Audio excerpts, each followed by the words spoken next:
इस news bulletin के प्रायोजक हैं डेन ब्रॉडबैंड, भागलपुर का सबसे फास्ट ब्रॉडबैंड सर्विस। हम आपको ऑप्टिकल फाइबर के माध्यम से 100 Mbps की स्पीड देते हैं। आकर्षक ऑफर 3 महीने के साथ 1 महीने का रिचार्ज फ्री। भागलपुर में कोरोना का कहर कम होने का नाम ही नहीं ले रहा है और इसके विस्फोट से जिले में दहशत का माहौल देखा जा रहा है।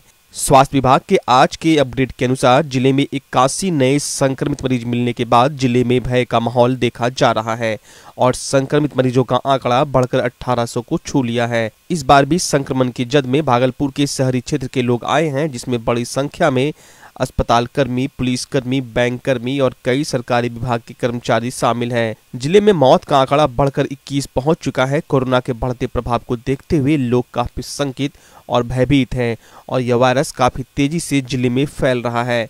वहीं अब तक 965 लोग स्वस्थ होकर होम क्वारंटाइन पर अपने अपने घरों में चले गए हैं, जबकि 21 लोगों की अब तक जिले में मौत हो चुकी है। भागलपुर के जवाहरलाल नेहरू मेडिकल कॉलेज अस्पताल के कोविड वार्ड से इलाज में लापरवाही और लाचारी भरा एक वीडियो वायरल हुआ है।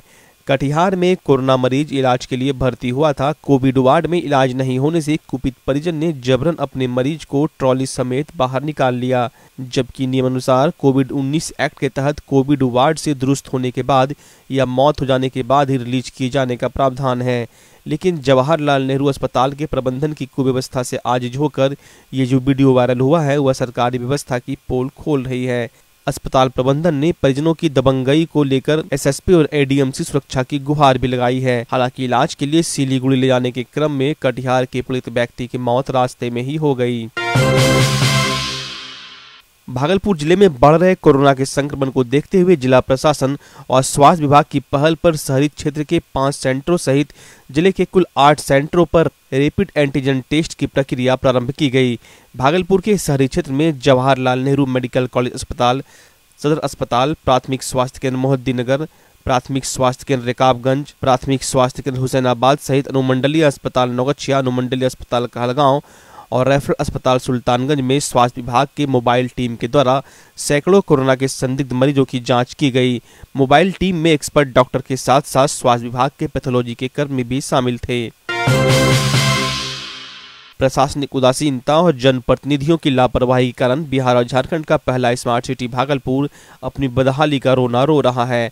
आजादी के बाद से अब तक ड्रेनेज सिस्टम दुरुस्त नहीं किए जाने के कारण बारिश के दिनों में नाली के पानी के जल जमाव के कारण शहरवासियों को काफी परेशानियों का सामना करना पड़ रहा है और शहरी क्षेत्र के लोगों का जनजीवन अस्त व्यस्त हो गया है। सबसे ज्यादा परेशानी भागलपुर शहरी क्षेत्र के दक्षिणी क्षेत्र के मिर्जान, इसाकचक, सिकंदरपुर सहित दर्जनों मोहल्ले में लाखों की आबादी को होती है, जहां बारिश के बाद नाले का पानी कमर भर सड़क पर बहता है और इस दौरान आवाजाही करने वाले लोगों को काफी कठिनाइयों का सामना करना पड़ता है। भागलपुर शहर का देख लीजिए, निजानहाट हसनगंज रोड का स्थिति देख लीजिए कैसा है। क्या हुआ? आदमी अगर सोना पानी में घुस के जा रहा था, वो बच्चा भी बह गया था, हम लोग पकड़ के उसको निकाले। छोटा सा बच्चा था। स्मार्ट सिटी है, यही भागलपुर का स्मार्ट सिटी है। देख लीजिए, इसी का नाम स्मार्ट सिटी है। समुच्चा गंदगी रोडे पे आ गया है, देख लीजिए ना। भागलपुर के विधायक अजीत शर्मा ने मायागंज अस्पताल में इलाजरत लोगों को होने वाली परेशानियों के लिए अस्पताल प्रबंधन और जिला प्रशासन को जिम्मेदार ठहराते हुए राज्य सरकार और मुख्यमंत्री से मामले में हस्तक्षेप करने की मांग की है। विधायक ने कहा कि भागलपुर में स्वास्थ्य विभाग के अधिकारी और जिला प्रशासन के अधिकारी कोरोना के इस संक्रमण काल में रोगियों पर ध्यान नहीं दे रहे हैं, जिससे जिले में बड़ी संख्या में मौतें हो रही हैं। विधायक ने कहा कि यदि जल्द से जल्द लचर हो चुकी स्वास्थ्य व्यवस्था को दुरुस्त नहीं किया गया तो सड़क पर उतरकर इसका विरोध करेंगे। वो अपने उनको लेकर बाहर निकले, पूरा जिसपे वो बेड पर था उसको लेके ऑक्सीजन सिलेंडर उसको लेके बाहर आए, एम्बुलेंस मंगाए और सिलीगुड़ी के लिए रवाना हुए। रास्ते में उनकी मौत हो गई। आपको यह बताना चाहेंगे माननीय मुख्यमंत्री जी, खासकर सरकार को, पूरे सरकार, स्वास्थ्य मंत्रालय को, आपका कहीं भी इस कोरोना महामारी में कोई इलाज नहीं हो रहा है। सब लोग मर रहे हैं। अभी आप चुनाव की बात कर रहे हैं। अभी आप तो यह देखिए कि व्यवस्था क्या है। कोई डॉक्टर मौजूद नहीं है। डॉक्टर है तो उनके पास समुचित व्यवस्था नहीं है इलाज का। बेड की कमी है, बेड भी बढ़ना चाहिए। आज देखिए स्वास्थ्य मंत्री हमारे अश्विनी चौबे जी जो 20 वर्ष विधायक रहे, उनको वहाँ पर स्वास्थ्य मंत्री हैं केंद्र में, उनको चाहिए था यह बेड बढ़ाना। एम्स का दर्जा दिलाना, ताकि यह 7-8 जिला के लोग आते हैं इलाज कराने, जैसे पूर्णिया से कल आए।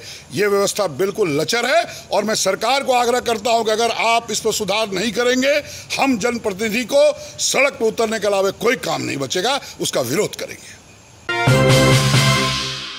भागलपुर जिले में 10 डाकघरों को 31 जुलाई तक के लिए बंद कर दिया गया है। कोरोना के बढ़ते मामले और लॉकडाउन के कारण अलीगंज, इसाकचक, बढ़पुरा, आदमपुर, खरमंचक, सेंट्रल जेल, ततारपुर, साहेबगंज और सुल्तानगंज स्टेशन रोड स्थित डाकघर मुख्यालय के निर्देश पर बंद किए गए। इन डाकघर के कर्मियों की ड्यूटी प्रधान डाकघर में लगाई गई है। डाकघर के अधिकारियों के अनुसार जिले में 10 डाकघरों के बंद होने से प्रतिदिन 7 से 8 लाख राजस्व का नुकसान होगा। 15 दिनों में 1.25 करोड़ से अधिक के व्यवसाय प्रभावित होने का अनुमान है। डाकघर के सुपरिटेंडेंट आरपी प्रसाद ने बताया कि इन सभी डाकघरों के ग्राहकों को रजिस्ट्री, स्पीड पोस्ट आदि कार्यों के लिए प्रधान डाकघर आना होगा, लेकिन जरूरतमंद यदि चाहें तो फोन करने पर डाकिया उनके घर जाएगा। माइक्रो एटीएम के जरिए जमा या निकासी कर सकते हैं, लेकिन फोन पर बुलाने पर संबंधित व्यक्ति को 25 रुपये सर्विस चार्ज देना होगा। मधुसूदनपुर पुलिस ने गुप्त सूचना के आधार पर रविवार देर शाम नूरपुर नया टोला मिर्जापुर इलाके के बदमाश लालजी यादव को गिरफ्तार कर लिया। पुलिस के द्वारा लिए गए तलाशी में लालजी के पास से एक देसी कट्टा व एक जिंदा कारतूस भी बरामद हुआ है। ओपी थानाध्यक्ष मिथिलेश कुमार ने बताया कि लालजी यादव पूर्व में भी बैंक कर्मी से लूटपाट करने के आरोप में जेल जा चुका है।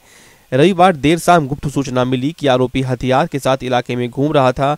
मिली सूचना पर ओपी पुलिस ने त्वरित छापेमारी करते हुए लालजी को गिरफ्तार कर लिया। सोमवार को इसे न्यायिक हिरासत में भेज दिया गया। वहीं मिली जानकारी के अनुसार जब से जेल से आरोपी बाहर आया था, तब से इसकी बदमाशी की शिकायत बराबर मिल रही थी।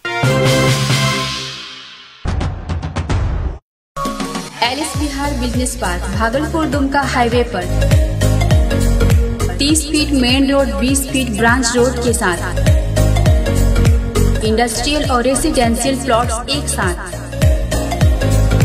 4 दीवारी, पानी, बिजली सुरक्षा के साथ। पहले पोजीशन फिर रजिस्ट्री। संपर्क करें 9204336155 064124204332। गीता मोहन बुधिया कुंज विवाह, जन्मदिन, एनिवर्सरी, पार्टी मीटिंग, कॉन्फ्रेंस और भी सभी तरह के कार्यक्रम के आयोजन के लिए हमारे यहाँ वातानुकूलित हॉल, कमरे और गार्डन की बुकिंग होती है। हमारी विशेषताएं: भव्य एवं काफी विशाल परिसर, सुरक्षा हेतु सीसीटीवी, शुद्ध पेयजल के लिए आरओ, बिजली की 24 घंटे व्यवस्था के लिए डीजी जनरेटर की सुविधा, बड़ी पार्किंग एरिया, हर फ्लोर पर अग्निशमन की व्यवस्था, बड़े एवं छोटे रसोई घर, स्टाफ क्वार्टर। गीता मोहन बुधिया कुंज। अधिक जानकारी के लिए हमारे यहाँ एक बार अवश्य आएं। हमारा पता है Geeta Mohan Budhiya Kunj, Kabirpur road, Nathnagar, Bhagalpur. Junior DPS, a unit of Junior Delhi Public School Trust. Junior DPS help children learn and grow through play, experience and exploration. Our facilities: well-equipped classroom, activity-based curriculum, safe and motherhood caring, child care unit, doctor on call, kids art and craft. Admission open। 2011 batch की IPS Swapna जी मिश्राम ने भागलपुर के police जिला नौगछिया में SP का पदभार ग्रहण कर लिया। पदभार ग्रहण करते ही SP ने मीडिया से मुखातिब होते हुए कहा कि उनकी प्राथमिकता होगी कि आगामी विधानसभा चुनाव को शांतिपूर्ण माहौल में संपन्न कराया जाए। अपराध नियंत्रण पर बात करते हुए उन्होंने कहा कि अपराधियों की छापेमारी के लिए विशेष अभियान भी चलाया जाएगा, साथ ही रात्रि गश्ती को भी दुरुस्त किया जाएगा। उन्होंने नौगछिया क्षेत्र में लगातार लग रहे जाम और सड़क दुर्घटनाओं पर रोक लगाने के लिए कारगर उपाय किए जाने की भी बात कही। नौगछिया SP ने लोगों से वैश्विक महामारी कोरोना वायरस के संक्रमण से बचाव को लेकर सरकार के द्वारा किए गए लॉकडाउन का पालन करने और जिला प्रशासन के द्वारा जारी दिशा निर्देश को मानने की अपील भी की। साथ ही नौगछिया SP सपना जी मिश्राम ने कोरोना वॉरियर्स के बारे में कहा कि हम उनके शुक्रगुजार हैं। SP ने कहा कि डॉक्टर, सुरक्षाकर्मी और कोरोना की जंग में लगे सभी कोरोना वॉरियर्स की वजह से अब तक हम सब सुरक्षित हैं और हम सब को कोरोना वॉरियर्स का सम्मान करना चाहिए। निष्पक्ष और शांतिपूर्ण तरीके से आने वाले चुनाव को संपन्न कराना, इसके अलावा अपराध नियंत्रण पे पूरा जोर रहेगा। पूर्व के केसेस में कांडों में जो अपराधी अभी भी फरार हैं उनकी गिरफ्तारी, लंबित कांडों का सही तरीके से निष्पादन, इन पे फोकस रहेगा। इसके अलावा स्पीडी ट्रायल पे हमारा ध्यान रहेगा।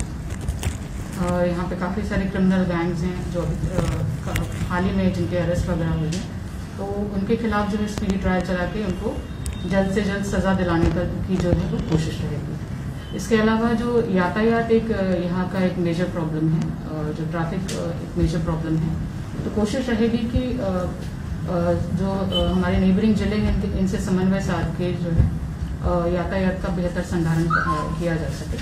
इसके अलावा शराबबंदी और पूर्ण नशाबंदी इसको अच्छे से इम्प्लीमेंट करने की कोशिश रहेगी और लॉ एंड ऑर्डर विधि व्यवस्था संधारित करने की पूरी कोशिश रहेगी। इसके अलावा कोरोना का स्प्रेड काफ़ी ज़्यादा हो गया है जिले में।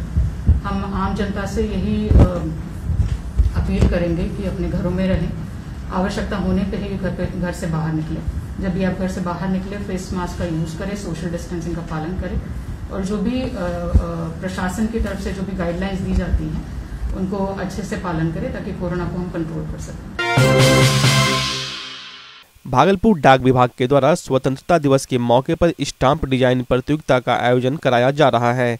इस प्रतियोगिता में किसी भी आयु के व्यक्ति भाग ले सकते हैं। डाक विभाग के सुपरिटेंडेंट आरपी प्रसाद ने बताया कि गुम होती डाक टिकटों की रुचि को जीवंत करने और लॉकडाउन के इस संक्रमण काल में लोगों के बीच रचनात्मक अनुभव और सही दिशा देने के उद्देश्य से प्रतियोगिता का आयोजन किया जा रहा है। प्रतियोगिता में भाग लेने की अंतिम तिथि 27 जुलाई है। और इसका उद्देश्य यह है कि लोगों के बीच, खास करके बच्चों लोग के बीच क्रिएटिविटी हो और एक थीम दिया जाता है, इस पर उनको लिखना होता है, स्टाम्प डिजाइन करना होता है और इस तरह की प्रतियोगिता डाक विभाग हमेशा आयोजित करते हैं। यहाँ हम लोग लोकल स्तर पर भी करते हैं, देश के लेवल पर भी होता है, स्टेट के लेवल पर भी होता है।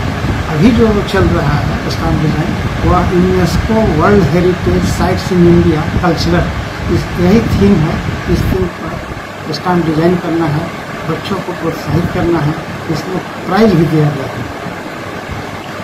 कितने अब तक आवेदन आए और किस वर्ग तक के लोग इसमें आवेदन कर सकते हैं? अभी तो आवेदन ऑनलाइन हो रहा है, करीब 100 से ज़्यादा, भागलपुर से ज़्यादा आवेदन कर चुके हैं लोग और बाकी तरह से करेंगे तो उनका हम बाद में आपको संख्या बता देंगे, एग्जैक्ट फिगर। यह अभी 27 तक उम्र सीमा क्या है? उम्र सीमा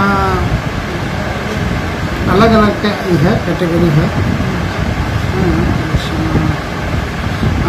अपना जो वेबसाइट है उसमें दिया हुआ है सभी का, उस वेबसाइट के अनुसार सभी उम्र सीमा वाले लोग जो है अपना आवेदन दे सकते हैं। वैश्विक महामारी कोरोना वायरस के बढ़ते संक्रमण को देखते हुए सरकार के द्वारा 31 जुलाई तक संपूर्ण लॉकडाउन किया गया है। भागलपुर में बढ़ते संक्रमण को देखते हुए कोतवाली थाना प्रभारी अमर विश्वास सड़क पर उतरकर लॉकडाउन का पालन कराने को लेकर कड़ाई बरत रहे हैं। थाना प्रभारी के नेतृत्व में कोतवाली चौक, स्टेशन चौक, खलीफाबाग चौक सहित कई चौक चौराहों पर बिना मास्क के घर से बाहर निकलने वाले लोगों पर 4 पहिया और 2 पहिया वाहनों के गाड़ियों के कागजातों की जांच की गई।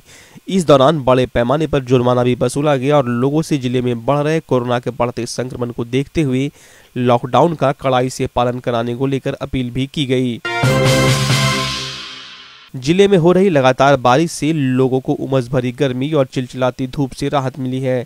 सुबह के बाद मौसम ने करवट बदला, आसमान बादलों से घिर गए और दोपहर बाद भागलपुर के शहरी क्षेत्र समेत पूरे जिले भर में रुक रुक कर बारिश हुई। वहीं भागलपुर जिले में लगातार हो रही बारिश से किसानों के चेहरे खिल उठे हैं और किसान धान की खेती में जुट चुके हैं। लॉकडाउन के बीच जिले के ग्रामीण क्षेत्रों में तेजी से धान रोपने का काम चल रहा है। वहीं शहरी क्षेत्र में कई इलाकों में लगातार हो रही बारिश के कारण जल जमाव की स्थिति उत्पन्न हो गई है। बिहार राज्य स्वास्थ्य संविदा कर्मी संघ के आह्वान पर भागलपुर जिला इकाई के स्वास्थ्य कर्मी अनिश्चितकालीन हड़ताल पर चले गए हैं। भागलपुर के सदर अस्पताल परिसर में संविदा कर्मी संघ के जिला अध्यक्ष विनय कुमार उपाध्याय के नेतृत्व में जमा स्वास्थ्य कर्मियों ने राज्य सरकार से संविदा पर बहाल स्वास्थ्य कर्मियों के नियमितीकरण और 40% वेतनमान में वृद्धि की मांग की है। इस दौरान जिला अध्यक्ष ने कहा कि वैश्विक महामारी कोरोना वायरस के संक्रमण के बढ़ते प्रभाव को देखते हुए अति आवश्यक कार्य को बाधित नहीं किया जाएगा।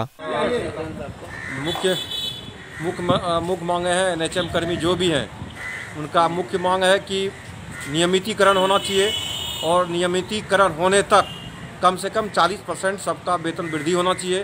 साथ साथ जो भी है आउटसोर्स हैं या जो भी हैं वो सब सारा बंद होना चाहिए सभी को नियमित करके सरकार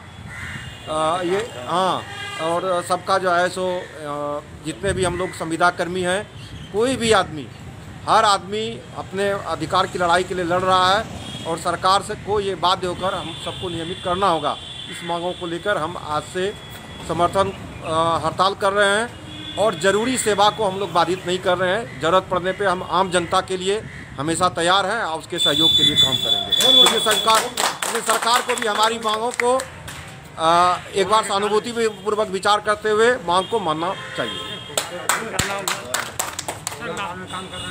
कोरोना काल में हम लोग काम कर रहे हैं, बहुत लोग हम लोग संक्रमित हो रहे हैं, सबके बाल बच्चे हैं, फिर भी हम लोग जो जद्दोजहद करके एक साथ लगातार हम लोग काम कर रहे हैं, कोई भी हम लोग पीछे नहीं हट रहे हैं। इसलिए सरकार को इन सब सारी बातों पे ध्यान रखकर सभी को एक समान नियमितीकरण और जो भी सुविधाएं मिलनी है वो सबको दे।